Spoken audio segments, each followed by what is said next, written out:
Alexandre s'assurait ce jeudi du bon fonctionnement de l'une des stations de l'association Météo des Vallées implantée dans le département.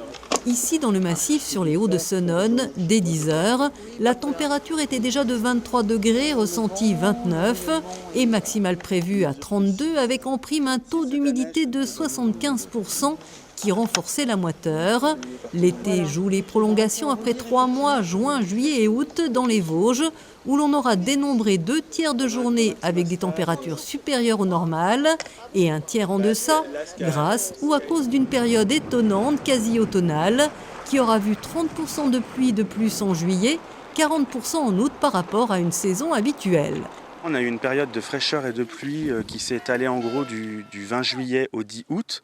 Et grâce à cette pluie, alors qui n'a pas forcément fait plaisir aux touristes bien sûr, eh bien on a pu revenir à des normales de saison concernant l'ensoleillement, les précipitations. Et ça a permis aussi d'avoir des températures un petit peu moins chaudes sur le bilan de l'été. La France transpire ces jours-ci, les Vosges n'y échappent pas. Avec cette semaine de chaleur inhabituelle en septembre, cette remontée d'air chaud du Sahara et des températures de 5 à 10 degrés au-dessus des normales. Mais pour autant, les records caniculaires de 2003 ou 2019 n'ont pas été battus. Cette année-là, Épinal avait vécu des journées estivales à plus de 39 degrés, 40 même du côté d'Euroville-aux-Chênes. Aujourd'hui comme hier, une chose est sûre, le réchauffement climatique poursuit son avancée mondiale. Selon le programme d'observation de la Terre par satellite Copernicus, l'humanité vit son été le plus chaud jamais mesuré et le GIEC et ses experts du climat continuent d'alerter sur une hausse des températures de plus 1,5 degré d'ici 2030-2035. 1,5 degré, ça paraît pas beaucoup, mais ce qu'il faut bien comprendre, c'est que c'est une moyenne mondiale. Et nous, la France, se réchauffe plus vite que le reste du monde. Les continents se réchauffent plus vite que les océans, les pôles se réchauffent plus vite que l'équateur.